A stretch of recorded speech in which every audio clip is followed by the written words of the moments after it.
Okay, good morning from this side of the world, and good afternoon, good evening to my people from Africa.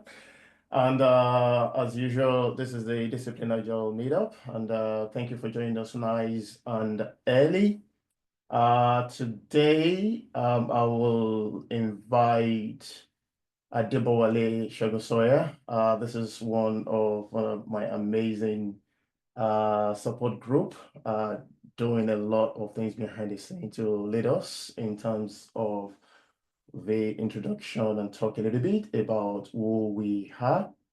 Um, Ade is very selfless, and I can't really, there is no amount of words that can really put what she has been doing and a few others to support the group. So Adebowale Adesoya, over to you. Thank you for all you do behind the scene. People don't say it, but I want to say thank you.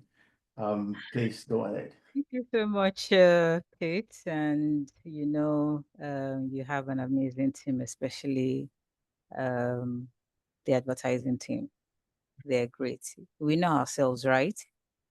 Anyway, good morning, good afternoon, good evening, everyone, and great to have you with us today.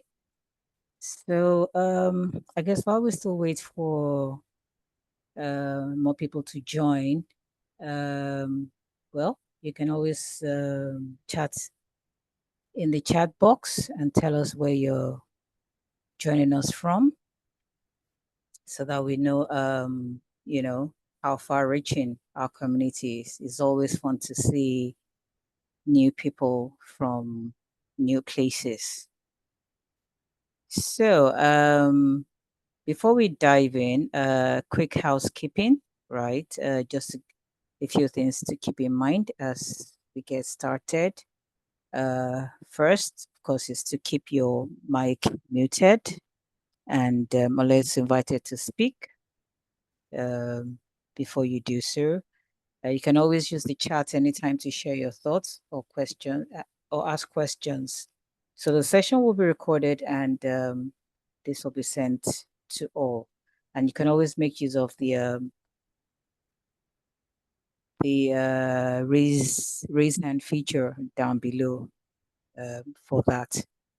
So yes, we are disciplined agile meetup, right? And of course, our host is none other than the ever passionate and in short is the heartbeat behind this, and he has a real passion for agile lean thinking and always helping teams grow.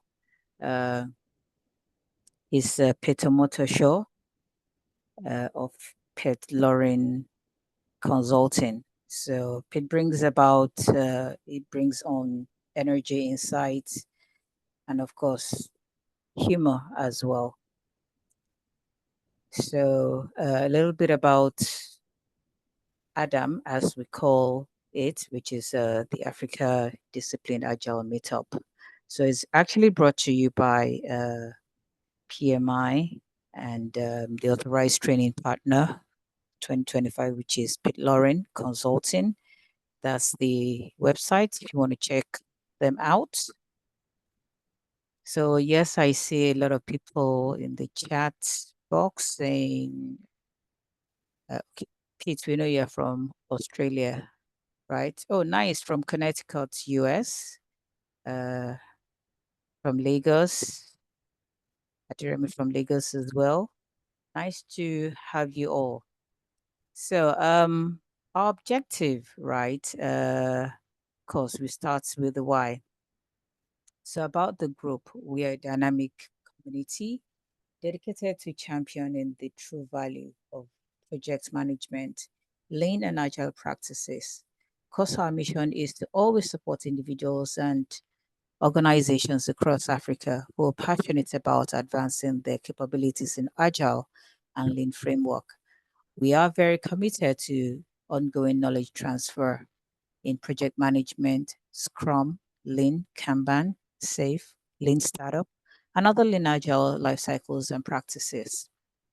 Our focus for 2025, of course, remains agile, project management, technology, innovation, just as we did in the last meetup in April.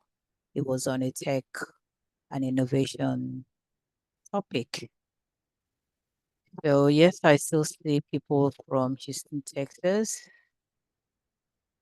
a lot of people from Nigeria. Welcome. Thank you for coming on board. So at this juncture, I guess without further ado, today's meetup, as we all know it, it's all about decoding, decode and deliver what stakeholders really want, but won't say, right? And we know that every initiative lies a web of stakeholders and expectations, and many of them which are unspoken, misunderstood, or overlooked. In fact, right? We all make these mistakes a lot. So, and as project management professionals, we're learning to read. We need to learn to read between the lines, right? And this is a real game changer. So, in this eye-opening session, we will unpack the hidden drivers behind stakeholder behavior and explore how to decode their true priorities, motivations, and concerns.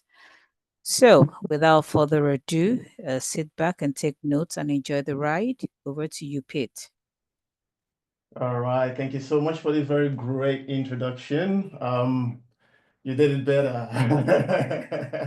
Thank you so much. Thanks so much for that, and thanks for all you do behind the scene. A quick introduction for Kweju before we go ahead.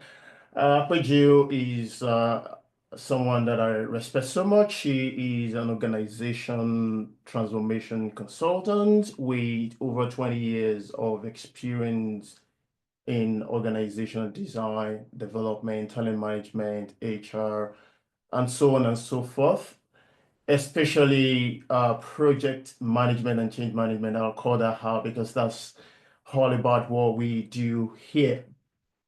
Currently, she is the head of, in fact, let me just say she has worked at the senior management level at different organizations as a program manager, as a transformation project lead, as an IT, head of IT. She's also worked as head of human resource and operation as a C2G consultant and so on and so forth. She's also worked across different continents, both in Africa and in Europe. Currently, she looks over the integral business solutions that's an HR consulting company that offers creative and pragmatic HR solutions to business issues, and this includes proprietary HR information system, which is called Integral HRM. That is a system that automates an HR management processes from when your employee enters to your organization to exit. So if you have that problem, you know what to call. Reach out to Kweju, and she and our team will definitely solve your problem. We'll see the facilitation side of Kweju today. She's experienced in that, and she will bring practical and real life application to learning. She has, of course, facilitated several training sessions across multiple industry, and we look forward to having a good taste of that today.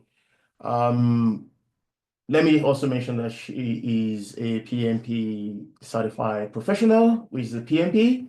So we will talk about how to be a PMP in one of the sessions coming up. So probably next month will be that one. So if you want to be like Peju as a PMI certified professional, please join us.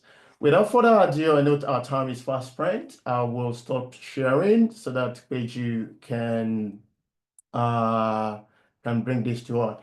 Please keep it coming on the chat box, and so that we can know where you join from.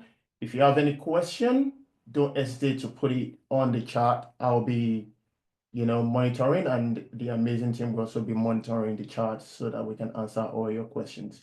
Go for it, Paige. Okay. Thank you very much, Pete and the team, everybody who works at the back end, and everybody who's here to listen to me today. I'm quite glad to be on this. So thank you for that.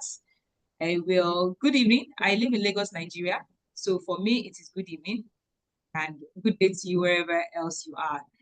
Right. So that was a nice intro. I was looking back to see where is that person, but it was my picture. So I guess so. So I'll just share my screen and then we will go into it. I would love for us to have an interactive session as much as possible. Like, I know Peter's already mentioned to keep the comments coming. So I'm going to share my screen. So while I'm speaking, if you have any points, yes, be sure to drop them in.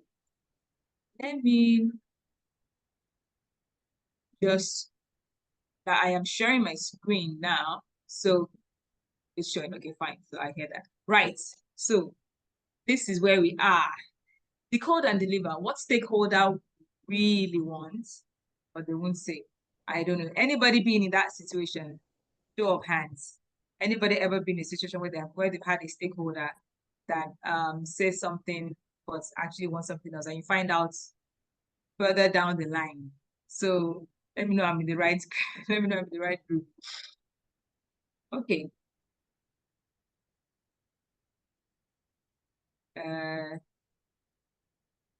Right.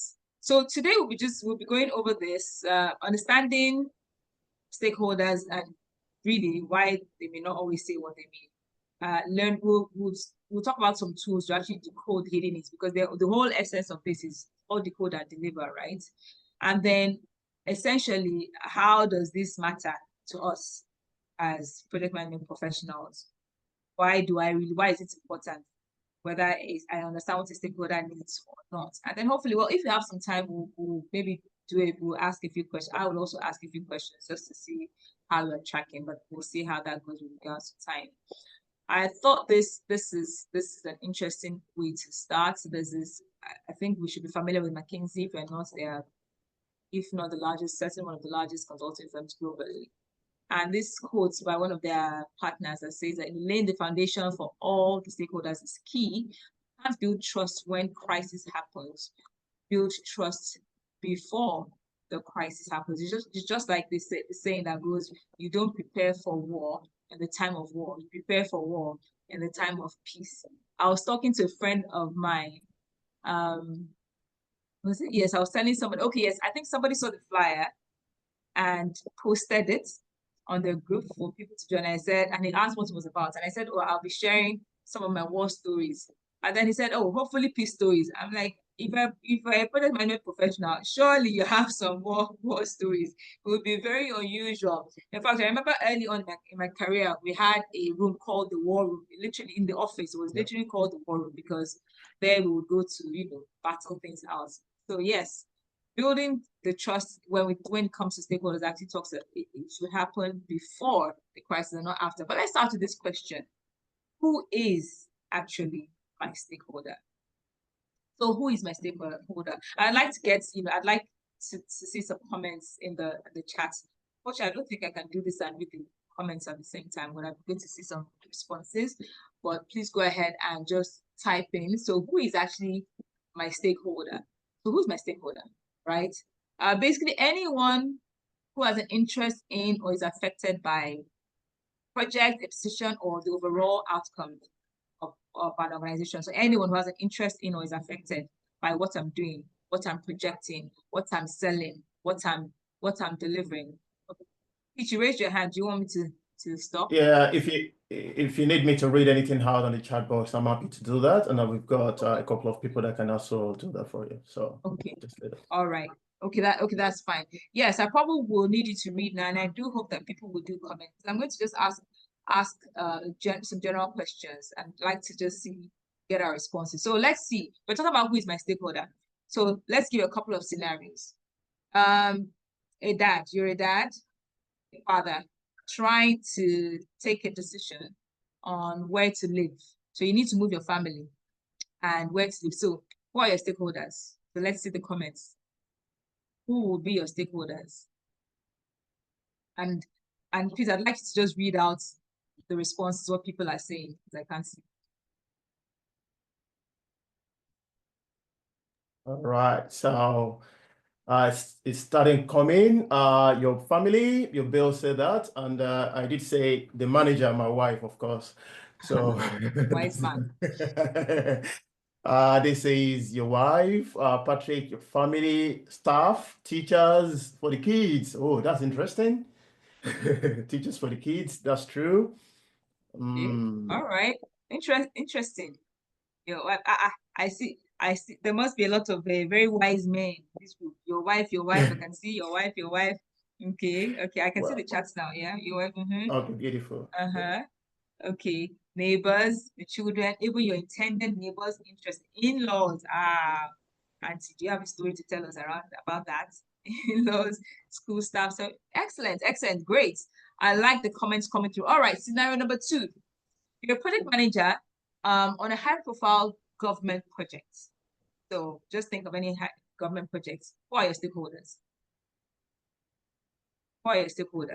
Now you're the project manager, so you're working with some, either your own firm or some organization, and it's a government project. Who are your stakeholders? Let's hear the comments. Okay, regulators, the government, the community. Okay, all right, interesting. Okay, the business unit, the customers, Congress in the US, contractors, citizens, very good, sponsor, vendors, team, regulators, users, end users, right, sponsors, okay? All very valid, okay? So one more scenario, let's get the last scenario. You're the CEO of a failing company. So the company is actually in trouble. You're the CEO. Who are your stakeholders?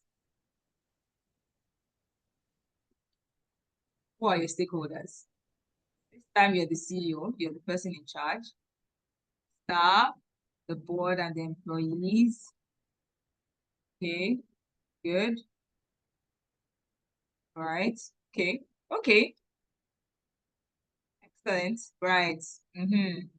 Right. Staff, board, employee, your contractors, the vendors, the workers, clients, banks. Good. Creditors. Right. Interesting. Okay. Right, the community. Yes, that's a good one. You're a training company and you hired people, and there's other livelihoods that will be affected, right? But I'm jumping ahead. Excellent. Thank you all very much for participating, for your input. I think that was really great. So, I'm not going to start picking right or wrong because they're all very, very, very valid points. The bottom line is just to say that anyone that directly shapes a decision or even indirectly our stakeholders, and understanding starting the key foundational question, who is my stakeholder, can actually make or break a project, to be honest. Yeah, it may be a tech project, an IT project that you think has, okay, let me just go and just implement and just deliver this, to time, cost, and schedule. But understanding and being able to actually accurately determine who your stakeholders are, and then will form the foundation for gaining, buying, and everything else basically that you would need to do. So I see that we have a good understanding of our stakeholders, because I see that people did mention some around the internal, the external stakeholders, but I'll take us through, because basically what's the difference? So the first step is that we even need to, we said first, understand who the stakeholders are, and then define who are the internal and who are the external stakeholders, and make sure that we have cast our net as widely as possible. And the internals are basically the ones within the organization. They have high influence, or whether it's a project, we use the example of a family, because a lot of the time as project management experts or professionals, we think about the project, but everything in life. That's the way I see things. Your family, your everything. Maybe because I started my career in consulting, I approach almost everything as a project. You know, there has to be an intended objective. And typically there's a timeline, even if it's broken down into milestones, even if it's an ongoing concern, like maybe parenting, for example, that never ends, there's still milestones. So it's very helpful to think of, for me to think of life and think of the stakeholders as you go through life. So we have the internal stakeholders who have the high influence and direct control. And then for them, concerns and why it's important. Let's go. So for some internal stakeholders, you mentioned them examples: employers, employees, owners, managers, I heard board of directors, shareholders. And then for the external ones are those who are outside the organization. They have indirect impact, you know, but they actually also influence the success of what we're doing. And then, you know, we have the examples that I also heard someone mention the regulators, the government. I didn't hear investors, you know, for the failing company, but, you know, I'm sure it was on our minds. Customers, suppliers, and typically for them, interests will center on service quality, legal compliance, ethical practices, community impact. And why it's important, why we start with even once we identify the stakeholders, segmenting them, is because it's in consideration of the fact that both groups matter.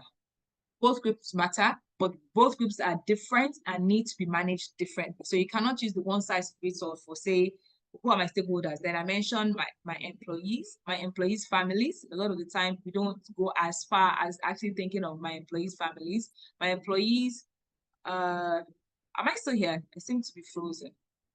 I am? Okay. Yes, you are. Yeah, you are. Okay, yes. So understanding and appropriately segmenting the internal and external stakeholders will actually help us to understand they have different needs and different ways to be managed. So different objectives, different priorities. You know, in change management, we often talk about the key message, what's in it for me. So what's in it for me message is different depending on the stakeholder, and having that understanding will actually help. So the next step that one would typically take after we've actually articulated that we have stakeholders and we're able to appropriately dimension them is to do the stakeholder mapping. Anybody here been involved in stakeholder mapping actually formally?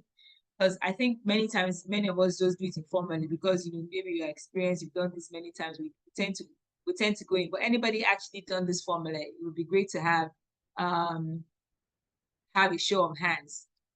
Okay, so right, great. Pete, if you don't raise your hand, I don't know who will. But yes, but thank you. But it's even I have often fallen into that trap of just, you know, quickly just, you know, doing it very, very casually. But we're going to talk a little bit about it. So here is the matrix, or one of the ways of mapping stakeholders, the stakeholder mapping matrix that is based on influence and interest. Influence and interest. So it's basically just used to categorize and prioritize stakeholders. So it's not just a nice to have tool. The objective of this is to prioritize the stakeholders and to help ensure, remember, just like when we started, we said the different types of stakeholders and they have different needs. So the very broad category, the internal and external, and then narrowing it down now to the different levels of interest and influence will help us know how to engage our stakeholders. And why it matters is because not every stakeholder requires the same level of attention.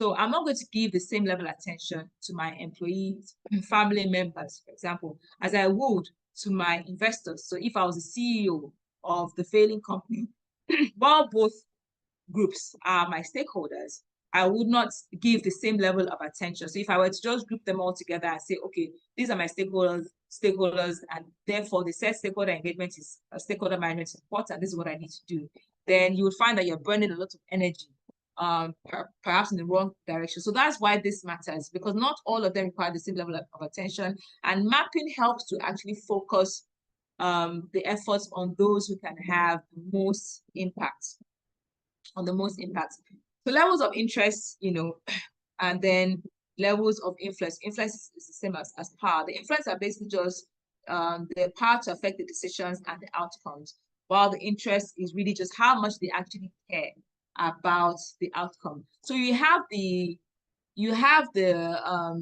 quadrant A with the low, for the low interest, and what you have in there is what to do with people that fall into this group. So you typically would just take all the stakeholders and then put them in each of these boxes. That's as simple as that. But it can also be complicated. But that's basically, so low influence, low interest. The minimal effort, you monitor, but minimal effort. If it's low influence on the level B, the quadrant B, but high interest, but low influence or low power, you keep them informed and engaged. So the important thing is just to keep them informed. Then when you go down to C, so high influence, but low interest, you keep them satisfied, but you don't necessarily overwhelm them information. And then the key players are the ones with both high influence and the high interest. And this is where you want to focus a lot of your energy, because they both care and they can do something about it. One tip to remember with this mapping is that this matrix is not static. So stakeholder, and that's why stakeholder management is an ongoing thing, because interest can shift over time. Power can also shift over time. Somebody gets moved a position, then their power changes. Interest can also shift over time. So you need to keep revisiting this map regularly as the environment evolves, as things shift, and as things change. Right. So we have our stakeholders mapped. We know who to keep informed, who to keep engaged. We have all of that. And then we begin to engage them, right? So we begin because by now the project is finished, so we begin to talk to them. So one question for us: why don't they just say what they want? Because we've said this about decoding stakeholders. So I think for most, at least one of the early steps in depending on the model or the approach that you adopt, whether agile, whether waterfall, one of the very early steps is in your sponsor engagement, your stakeholder engagement, your stakeholder matrix. It typically is in the project planning phase. So why wouldn't a stakeholder just say what they want? I typically would. I mean, I just started a project recently, and we went and we started. Okay, I can see some people, yes, some use Eracy, right? Very, very true. So I started a project. Thank you, communicative skills and ability to effectively translate. Thank you. So thank you for that. Very true. So they have the thoughts, they are just unable to. Most stakeholders don't know what they want. Do we agree? I'd like to, have a little bit of a debate around that. Stakeholders don't know, most stakeholders, he didn't say all, most stakeholders don't know what they want. So let's see, all in support, say aye. If you're support, say aye. If you're against that, say nay. So we say, so basically we feel that most stakeholders don't really know what they want. I can see one aye. Any nays? Where's the rest of, how many are we? We're 26. Let's have some engagement here. The ayes. Oh, there is one nay. Okay, there is one nay. You have been blessed with very good stakeholders. 50-50, right? Okay.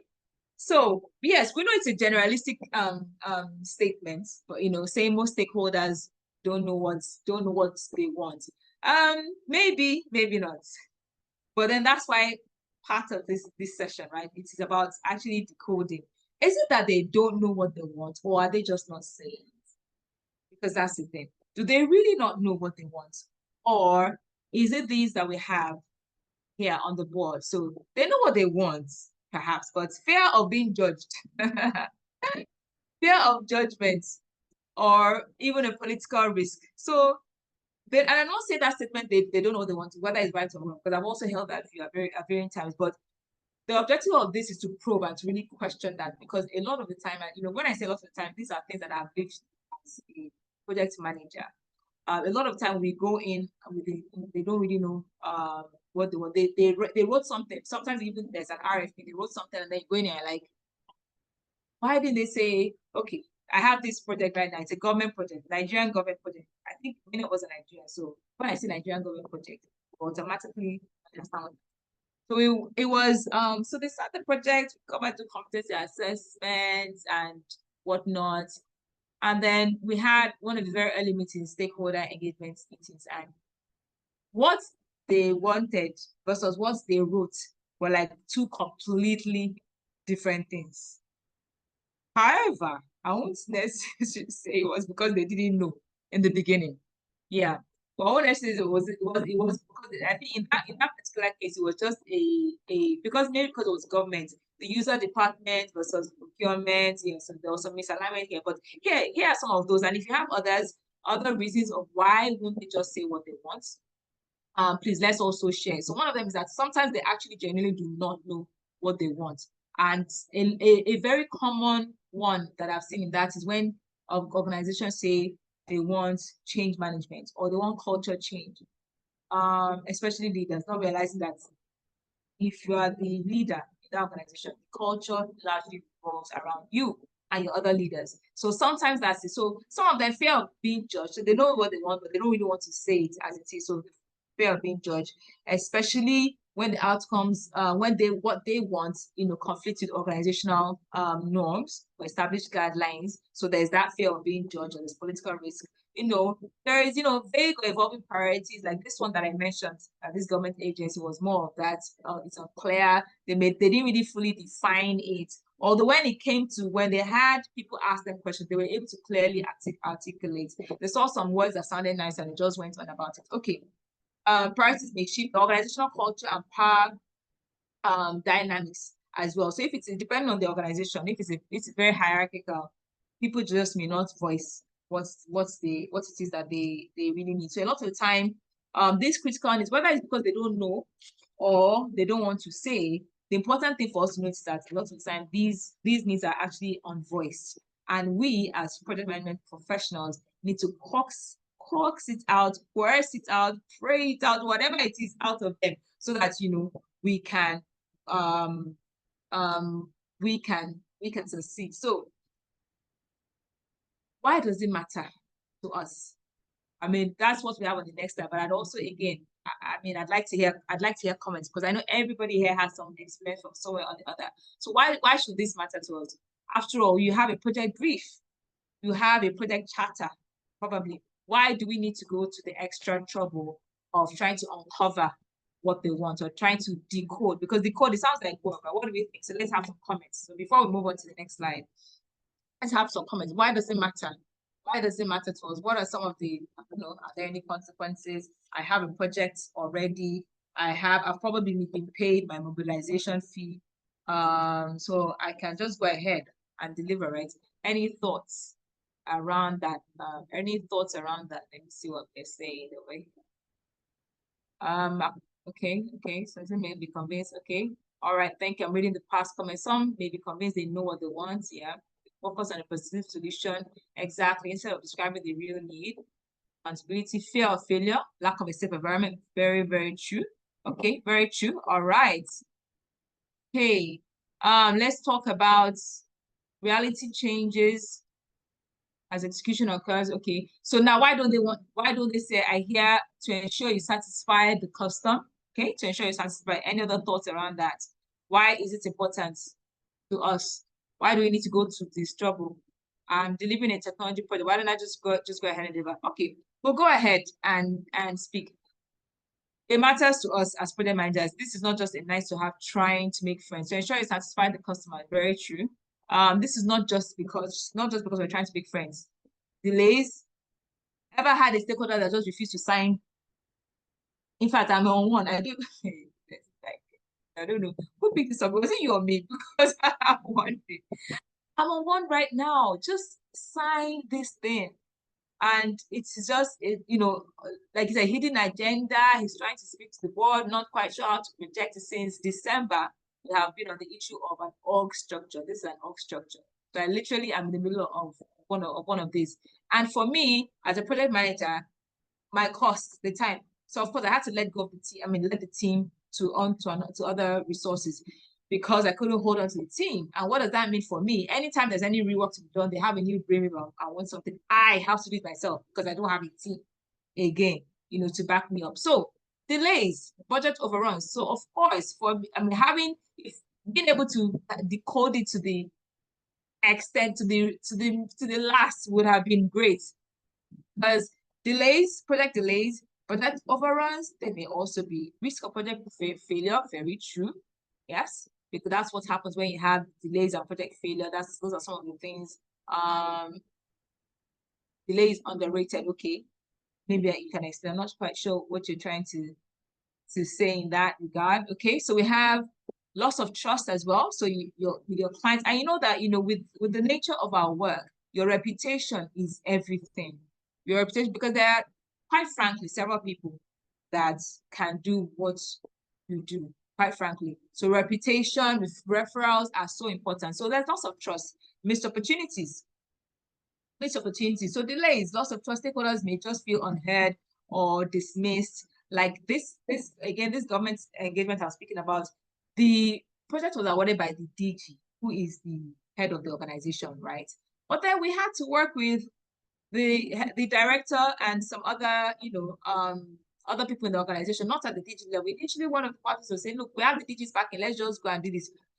These are the people that are going to look at your deliverable and sign it off at the end of the day to say pay or not pay. So there's that loss of trust. Oh, they're just doing it over our heads. We're unheard. So we literally had to go back and rewrite the terms of reference for the project just to make sure that these stakeholders were heard, even though they were not the project sponsor, they were not the buyer, literally. So loss of trust, again, damaged relationships, they can weaken collaboration, long-term support.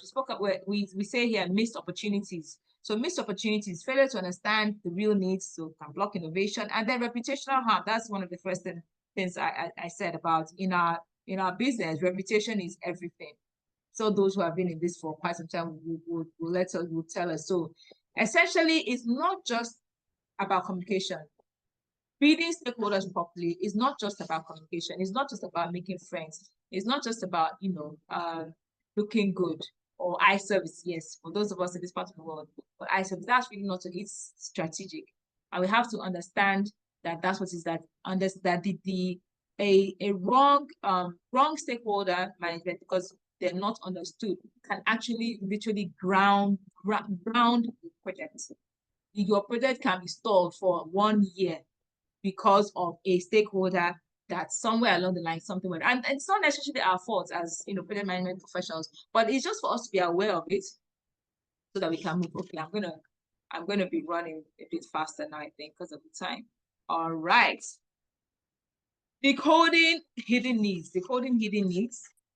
What do we do? So because we want to be practical, decoding hidden needs. What to listen for beyond the words. We speak, and this is even, on the one hand, there's the part where we haven't even spoken to the stakeholders. On the other hand, there's part where we are speaking to them, but how do we actually decode? Because if it was as simple as, what do you want, sir? And they tell us, and they'll be very easy now. They'll really be no need for this class. So, but beyond the words, body language, so facial expressions, postures, even when we have those stakeholder engagement sessions, the signs of tension, disinterest. You can't smile, you can't see the rest of me, but you know how it was said, maybe I'll do this. And people sit like this in a room, in a stakeholder session, unless it's that they're cold. A lot of the time, that's a sign to watch out for. So unless that, okay, the place is freezing, the AC is turned on, so body language, then the tone of voice, sometimes hesitation or even enthusiasm or frustration can reveal more than the words. So emotional cues, listen for emotional cues. Sometimes you may identify two people that we need to have one-on-ones with these particular stakeholders. They didn't say much in the group session, but yeah, scope creep. Tell me about scope. Some is like a new project entirely. Not just the scope doesn't just creep; it takes over. Have you heard of scope takeover? If you're wondering where did we start from? How did we get to this point? Yes, that's one of the points from the previous points. Where did we start? How did we get here? Okay, so looking at communicating, the timing also of communication. So the timing of communication, sudden requests for meetings. Wait, let me make me laugh. You know my age. Oh, sorry. I think I must have read something wrong. Oh yeah. Oh yes, I am reading it correctly. Yes, correct. Thank you. Correct. I tell people that I told someone once that when I go there's some clients that I go to because I make sure that I'm fully dressed up. Know how you go in your jacket and your full almost a three-piece suit.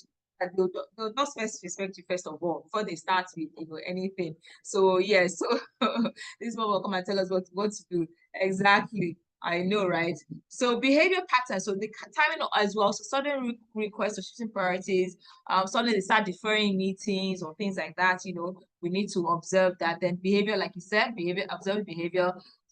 People just don't show up consistently, absent. They just will not. They just won't show up like, hey, this my government client. So the last 2 days we're trying to reach them. Call. What's going on? Nobody's answering the phone. Anyway, we have decoded it. I'm happy to say. But yes, just some of the cues is not just to sit back and say, what's happening here, but actually take a step back and say, okay, what can we actually do to take attention? How do we handle this decoding to virtual? Okay, great. So okay, I think you're noting the actual questions we need to take at the end of the session, right? So that we will do that. Excellent question.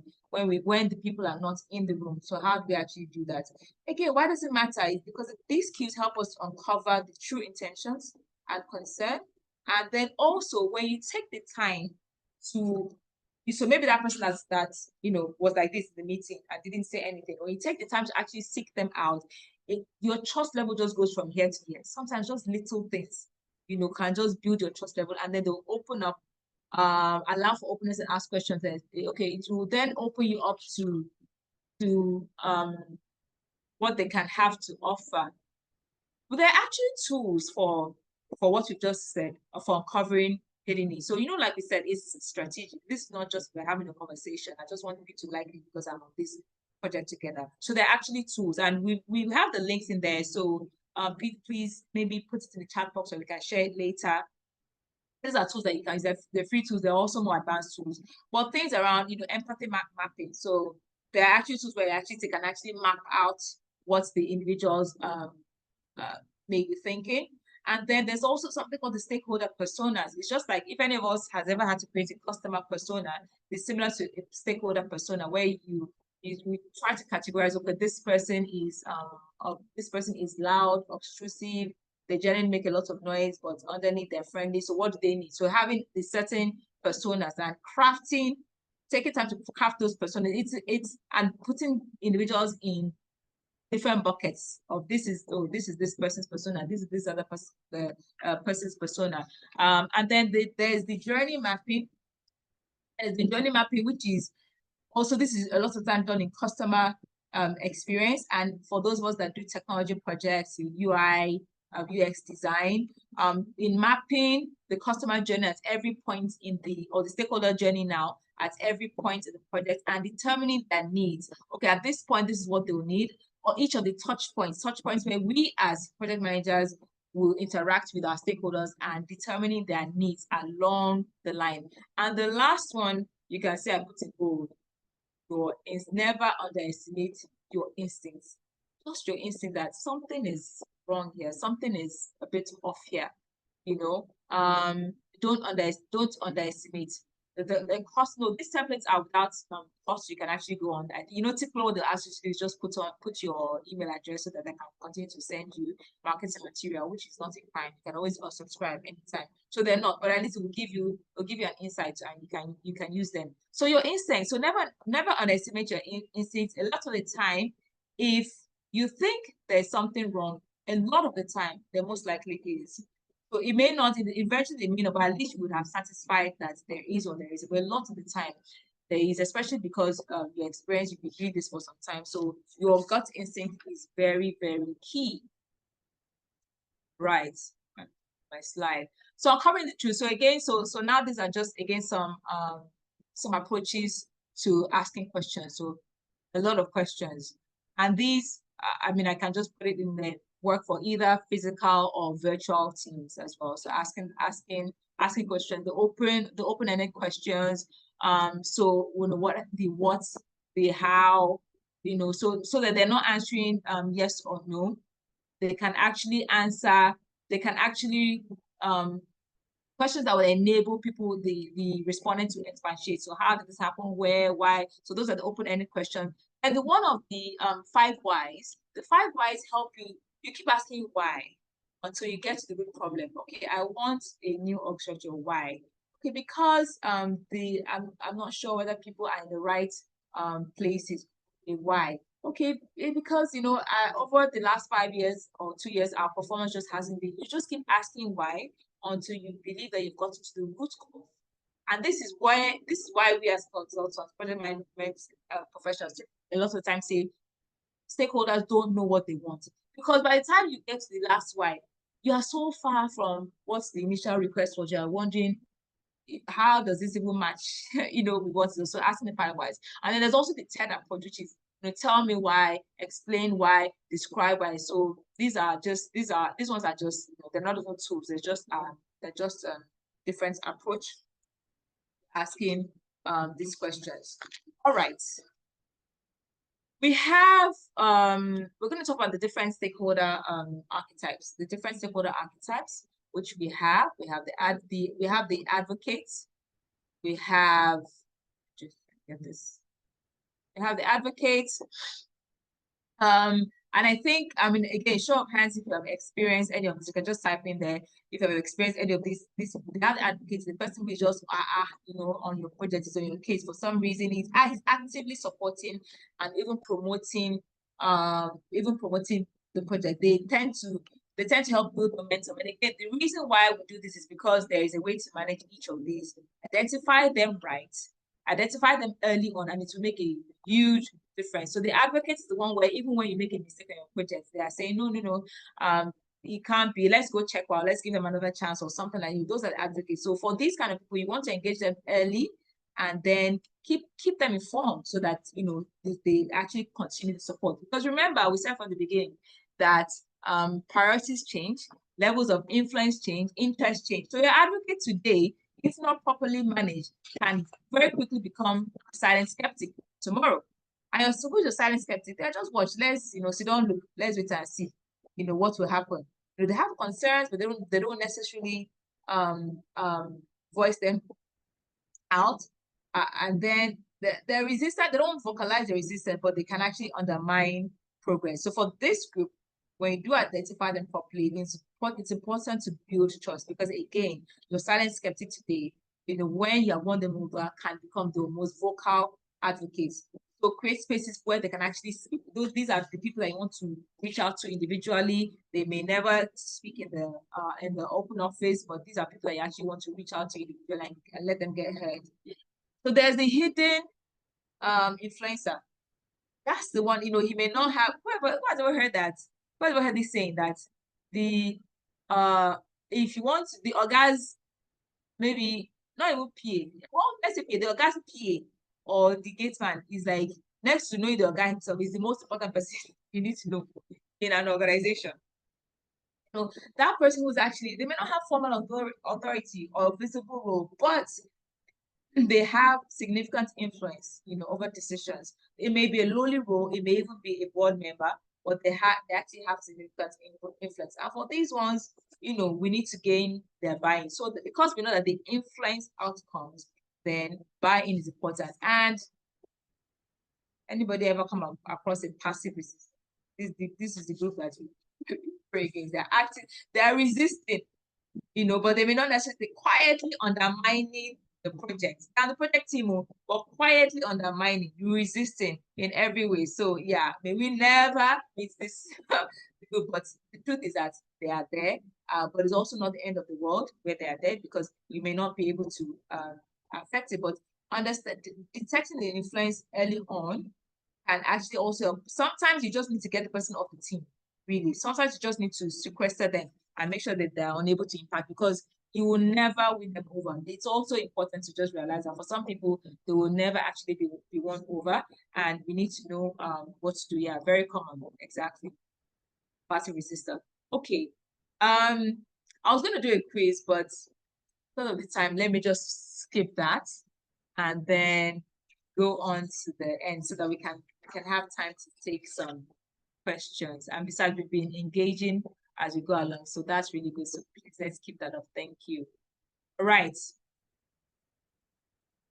The dream, I believe, of any project management professional, consultant, or really is to deliver value beyond expectations, where the stakeholder, the project sponsor says, wow, you went above and beyond my expectations. That's when you can imagine that this is the stakeholders that don't even know what they want to do.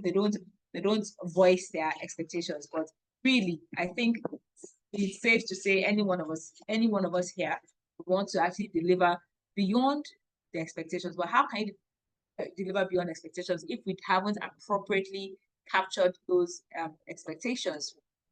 So what does that mean? Translate the insights into action. So we do all of this. I'll keep saying it, repetition is important. This is a strategic exercise. It's meant to be taken as strategic, not a task. Otherwise, nothing will come out of it. And so if it's strategic, then we need to translate the insights into action. That's why for every archetype, every persona, every quadrant, there's something to be done about it. And it's also a process that needs to be revisited. So use what we learned from the subtle cues, from the feedback, align proposals with their unspoken priorities. Sometimes it's just as simple as the way the stakeholder likes to receive information. Like I have another stakeholder like that. They will say develop policies. We'll go and develop fantastic 10 page, what am I saying 10 page, 20 something page policy. I'm like, oh, it's too much. I don't want 1 page. I'm thinking, but that your 1 page is not going to pass any type of audit or scrutiny, But hey, this is what your stakeholder needs. So again, speaking from experience, sometimes we as consultants, we believe we know better than the stakeholder. We know better than that. But the important thing is to find, yes, while we will not downplay our technical expertise and what we bring to the table, the important thing is finding that place of common alignment where your stakeholder has come to your position or you have met at some middle ground and your stakeholder actually agrees. So we're not forcing what we want. So I'm not forcing this world standard policy document on my stakeholder that wants 2 pages. And they just want something simple they can read and they don't want any force. I'm not ramming it down because I'm finding, so we'll be able to find some common ground where we say, well, these minimum needs to be in there for the rest of it we can summarize. So it's getting to that common ground, translating that, building and maintaining the trust. So open dialogue, encouraging candid feedback even when it's negative, and then reinforcing with feedback loops. That's another key message that we need to keep reiterating in this class. So the constant feedback loops, constantly going back to check, okay, is my submission still accurate, and whatnot. How will we know whether what we are doing is working? How will we know? So because they may not, they're not necessarily going to come back to tell us. So we look out for those behavioral indicators. Remember that in the beginning, one of the things that we look out for beyond the words is behavior. So even as we progress, we continue to watch out for those behavioral indicators. So notice when that silent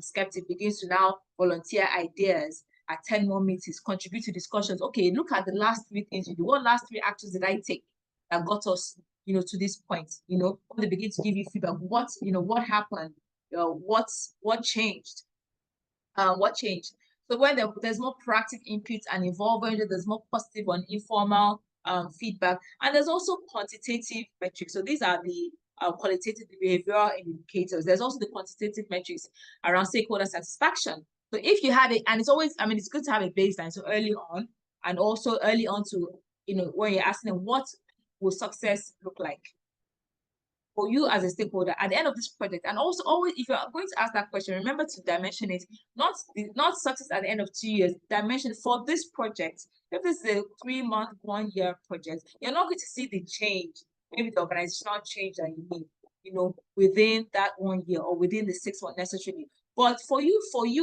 Mr. Project Sponsor, to determine that this project has actually succeeded, what must you see at the end of 3 months? What must you see at the end of 6 months? We can align on that, and let's be tracking how well we are measuring. So it will help them. It will help them tell the difference between I want a new performance management system versus I want my staff to be delivering on their targets every year. Those are 2 completely different expectations. My project will probably only give you a system. You still need to run it before you get to the point where your employees deliver. Most of the time, what the CEO wants is for the employees to deliver. Most of the time, what the head of IT wants is for the system to work, for the application to work. not even for the application to work, that's just an engine. For if it's, let's say, a Salesforce automation tool. So at the end of the day, what they really want is for their sales numbers to change. The tool is for a purpose. But you, the project manager, you're supposed to deliver a Salesforce automation tool that meets certain requirements. So can you agree it with the stakeholder that these are the success metrics for this project? Whereas the long-term impact of your numbers, your sales numbers going up, has there are a lot more factors. Okay, so engagement and participation levels, those are quantitative, you can measure them. Retention and continued support, influence, and these are things that not only should they be measured, or that they should actually be showcased also to the project stakeholders. So so we're rounding up now, and I'm just going to summarize, before we get to take questions. Silence speaks. I hope that is one thing that we will take away. So some key takeaways, that I want us all to know. So silence speaks. So I believe that we've gone beyond not engaging stakeholders. I'm sure many of us do. So learn to listen deeply, learn to ask the right questions. And then tools are actually important. So tools plus empathy, but remember we said, don't ignore your gut instincts. So tools plus empathy is really what gets the job done. Again, we don't go by instinct alone. The person that sits in the room like this is not necessarily antagonistic. They may genuinely just be feeling cold, right? So we're not, the person that didn't speak, didn't smile at me, doesn't necessarily mean that they are against the project. So remember that your instinct is important, but not enough. So tools plus empathy is really what does the job. And then our aim is to deliver value that exceeds the stated expectations. So how can we do that if the expectations are not stated? But our aim really is to deliver the value beyond that. And so two key things, understanding the unspoken needs and then delivering. The intention of why we're doing all of this is because we want successful projects, because we want to deliver on the needs. And of course, remember that very important thing about reputation, our own reputation and the world of opportunities that it opens up to us. We also want to maintain that. So I think that is, yes, my last slide. So I'm just going to hand it over to Pete, I believe. All right, that is amazing. Silence speaks louder than voice. Let me put it that way. Silence speaks. We need to learn to listen very deeply. Thank you so much. As you're speaking, it was really real, because as project management professionals, we see all of these things in the real life, right? And if we don't take action, it's going to come back to haunt us, right? And so thank you for bringing all of these to limelight for us. It was really good. One thing that I normally try to do when I get an opportunity on a new role, on a new project, is to also have a personal stakeholder mapping. I know who is on my side on this journey, who is not on my side, and the most dangerous is who is sitting on the fence. Because when they're with you, they're like, oh yeah, it's gonna be an amazing delivery. And when they are on the camp of the people against you, they're like, oh, that won't succeed. So you need to fish them out as early as possible and plan for them. But I would say you've done justice to the topic, decode and deliver what stakeholders really want, but won't say what stakeholders really want and won't say. And it's a great presentation. It's time to ask questions. So please keep it coming. If you have any questions, there are two ways we're going to be answering that. And we have just a short period for that today because we're just on the hour. Of course, we didn't start on at 8 p.m. West African time earlier. So we have about 10-15 minutes to really round things up. And then we need to also do a few things before we go today. So if there are any questions, keep it coming. The first question that was asked earlier on by Ade Bowale was, how do we handle the coding with virtual teams. Now, the world has changed. There are more virtual teams. It's a global village now. When we look at virtual teams, how do we do this decoding? Just go ahead and respond. Yes, please. Yes. Okay, great. Okay, thanks. Very true. Most of my teams now are virtual. In fact, I've had a client where I had to insist on having at least one face-to-face, session, so that again, just because yes, it does bring that personal touch, it does bring that more to it. But the truth is that any of these things, all of these things I mentioned, work with virtual teams as well. Short of being, apart from being in the room, so some of the things you can do, even with regards to reading body language, is request for a video, rather than just actually request when you have meetings that people actually turn on their videos, so that you can, to an extent, also see the body language. But apart from that, everything else actually works for virtual teams. So, and the tone of the voice, every other tool that we said works. The tone, obviously, your instincts works for everything, but determining the tone of voice. Remember that also part of marketing stakeholders, understanding the stakeholders, could also be using intel. So you need, even if it is someone that you feel we do not have direct access to and cannot reach out to, you can actually use your supporters, and I think Pete mentioned it. I saw somebody else made a comment that they have weekly temperature checks. So use your supporters club, your fan club, very well. So I should also try to get intel on the individuals within the group. So whether they're virtual or not, the decoding tips actually work for both virtual teams, on-site multi-geographical teams. I've had multi-geographical teams before that, where it was, in fact, so because this was some of them were non-English speaking, and I had a session recently where we had this culture also matters. So you also need to understand the culture of the team, of the virtual team, because let's even believe that for the virtual team, they may be within your geography, but let's bear in mind we're a global village now, just like Pete said. So the virtual team may be in different geographies. So one of the things that you need to bear in mind is that the culture is very different. Let me ask a question. Who here has worked with somebody from another African, let's limit it to African, so another African country? Who is a Nigerian here? I don't know if we're all Nigerians. Who's a Nigerian here and has worked with somebody from another African country? If you have, just maybe like a quick, okay, great, show of hands. Okay, right. What would you say? You can tap in the chat box.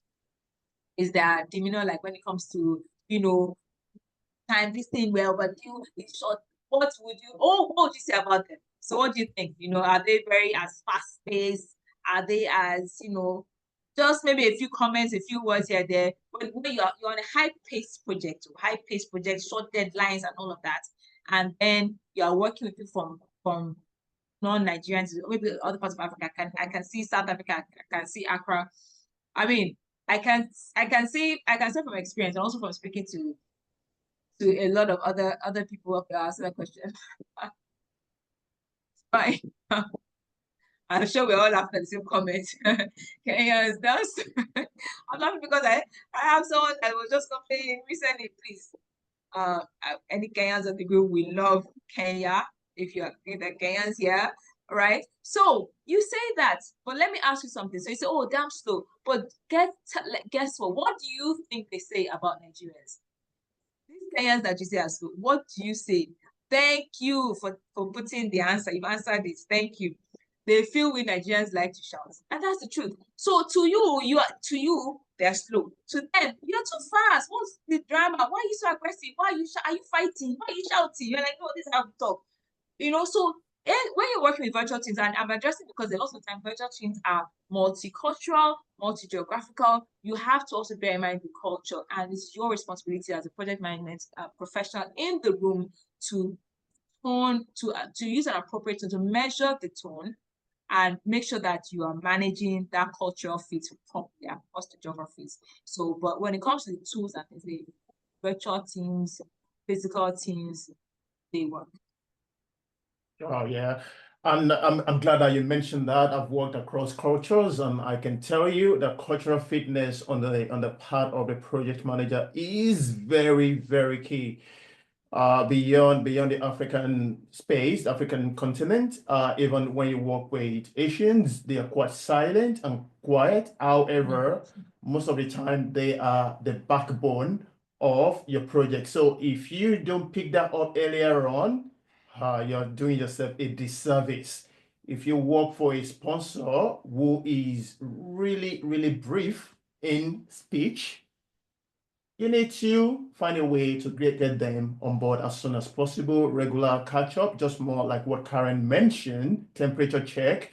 Could be bi-weekly for you, it could be weekly, it could be fortnightly, whatever works for you, you can tend to do. So in terms of your team members, in terms of your key stakeholders, be very, very key, especially in this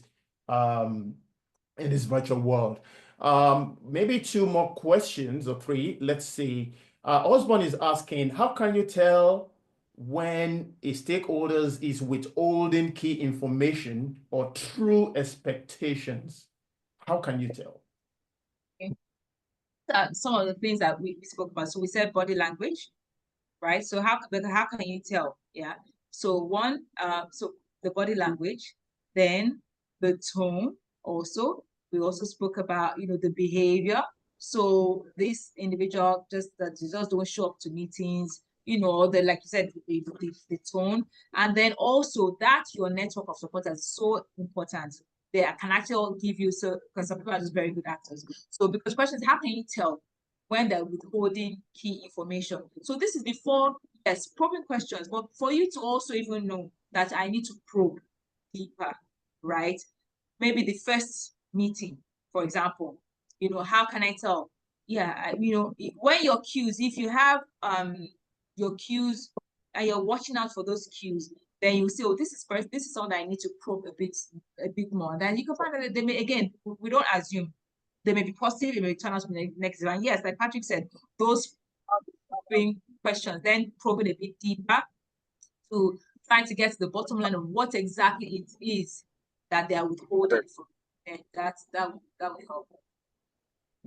Yeah. When So they cool, thank you. The only way to really get to the bottom of the deal is to ask questions, keep asking questions. Now, there is a technique called 5 whys. They call it 5 whys for a reason, because sometimes you don't get to the root cause of a problem or to the real deal of reasoning behind the thing until you ask, again and again and again. Like we said earlier on, some stakeholders do not really know what they want.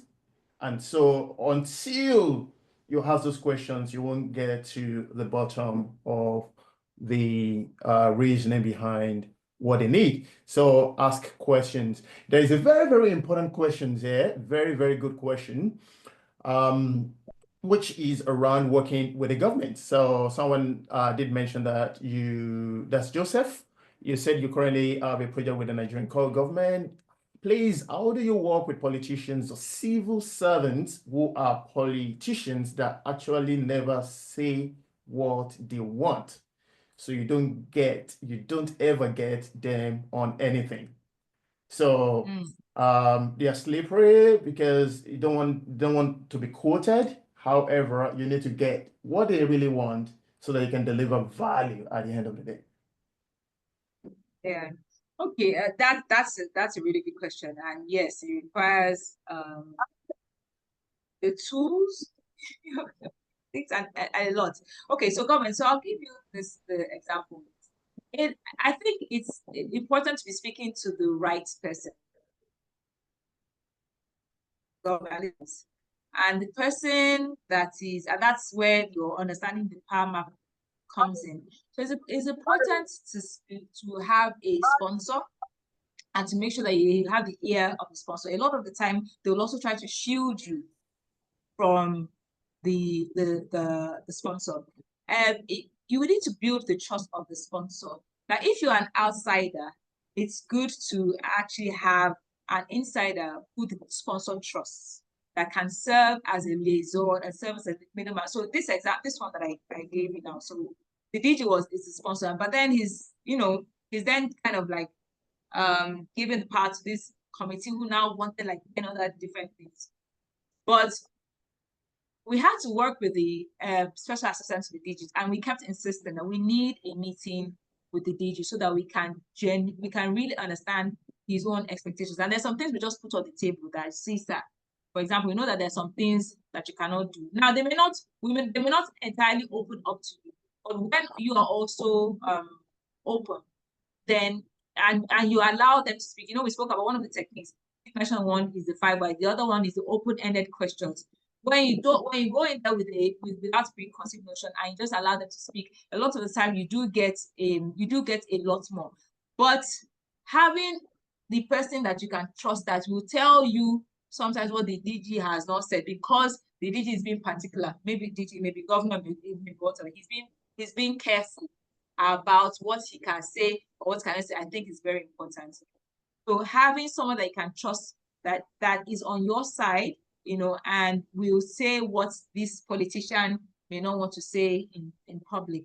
For me, yeah, for me that would be a key point here. But you know, even in all of that, government is funny. So you just also have to decide what level of risk you're willing to take. You know, sometimes they want to use you as a consultant or your reports to cover for something they wanted to do. Like it almost happened with this project.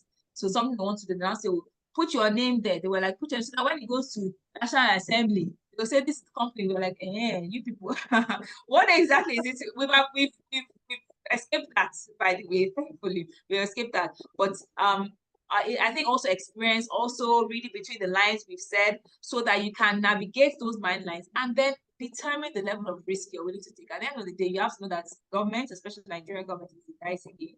Determine the levels of risk you are willing to take. Try and understand as much as possible early on for you to determine whether you want to go on or not. I think I have to be blunt and say that in some cases you can just decide, well, this level of spending wahala is not for me. Well said, well said, well said. Thank you, thank you, thank you so much. Thank you so much. So it's a tricky one. Again, that is why the who is quite very important. Who are you engaging with, and who is engaging with some? Sometimes you need to be very street smart as a project manager to do those engagement. Yeah. Sometimes you are the lead, but you're not the one doing the front lining because you can't do it because that's not your personality type. And so choose your team wisely, know who is doing what, get the real information, especially the things that they won't say, because that's the only way we can deliver the value that we really, really want. Okay, I think it's time to go on because our time is fast spent, and I want to say very, very, very good thank you. Big thank you to Peju for really bringing your heart to us today. We found it very, very, very good and valuable today. So thank you so much. There are so many comments that are coming in just to let you know how people have engaged with your talk, and also because it is something that we go through every day. Sometimes it looks theoretical when we talk, but when we come to the real project space, it is very, very real. So thank you for bringing your experience to us. So thank you so much. Everybody, please help me say thank you to Peju. Hopefully we have you back in one of the future sessions as well. All right, so it's a good one with Decode and deliver what stakeholders really want but won't say. Now let's go on. For all of you who are Project Management Institute members, please, this is your PDU code, and my team will put it quite in the chart for you to get. It's just 1.5 PDUs. Please use it, and don't forget to rate the webinar when you claim your PDUs. Okay, cool. So that will be in the chart if you're looking for it. That will be in the chart. All right. Without further ado, next month we're going to come back again, and we will let you know in an email you will receive about the topic of the next session. It's going to be practical as usual. It's going to be very practical as usual. So we look forward to seeing you on the 3rd Wednesday of next month. And so let's see how we go. And one request from the team is please follow us on the social media handle. You get to see our upcoming sessions. You'll also get to see the recordings that we post on YouTube. So this will go on YouTube as well. So if you want to refer to it, especially when you're going through that very difficult stakeholder or it's stakeholder that is quite quiet, you want to refer to what Pedro has taught us today. And of course, use the real tool and a way of working that works for you. So until next month, when we come your way again, keep swinging and keep delivering value. And don't forget, keep your stakeholders happy. Thank you so much, everyone. Have a good one.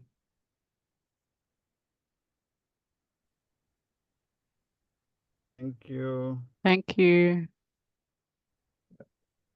Stop.